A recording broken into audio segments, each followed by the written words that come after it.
So, nandito po ako ngayon sa punto ng aking lolo, sa Tata Bene. So, malapit-lapit na po siya mag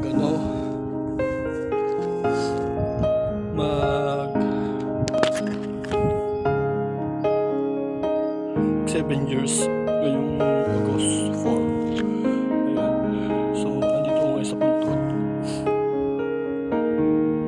Kahit sobrang sakit pa rin sa loob ko na pagkawalaan ng aking lolo, ako lamang po ay nagpapasalamat sa kanya kasi natupad ng muli yung aking pangarap na maging isang ganap na modeling. Ayan, so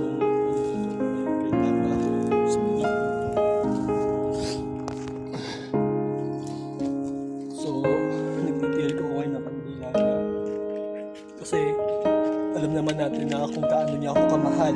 Sobrang mahal na ako niya.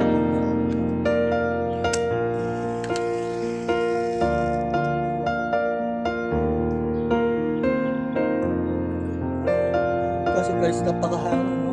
Hindi ko yung kandila ng aking lolo. Ayan. Kasi yung simbolo na pagmamahal ko sa lolo ko kahit sa Panginoon na siya, kasama na siya ng aking Panginoon Jesus.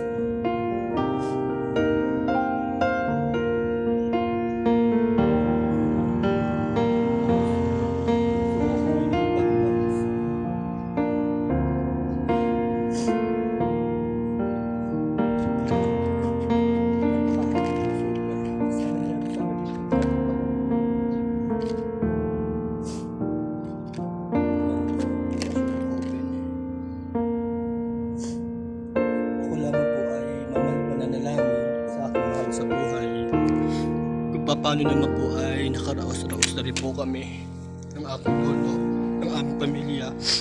Kasi sa totoo lang guys, pangarap talaga ng aking lolo na makapag-modeling ako. Kaya may reason po ako kung bakit po ako ngayon dumalo dito sa Tansa, sa St. Rosario Memorial Park. Ayan, so nandito ako ngayon para dalawin ng aking mahal na lolo. Ako ngayon guys. Ayan. So na sobrang alikabok ay namatay siya. So repeat na naman. So ililipit ko dito sa hindi mahangin. Ito talaga dito, mahirap magpirik kapag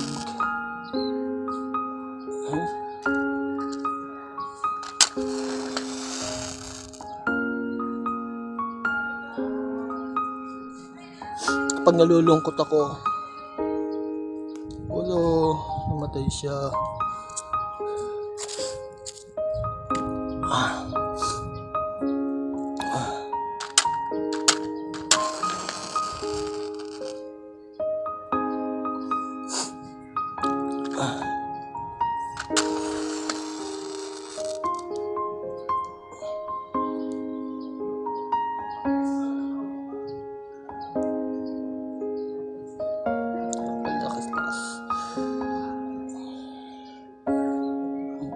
Pasensya na po Diyos ko po.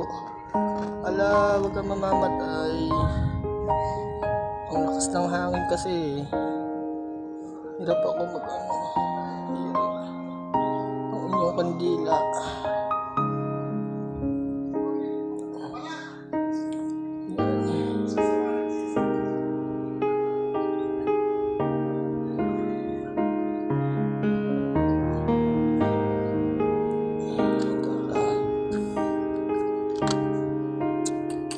Ito dapat patrayan. Ayan.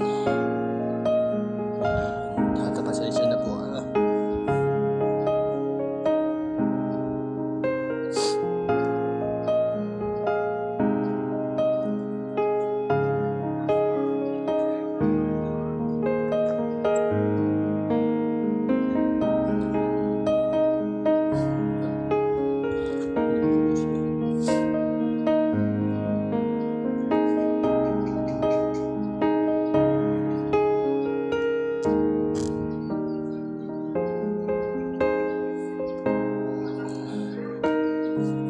Ayan.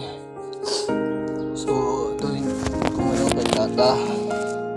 Ayan. So, tayo muna natin ito maubos.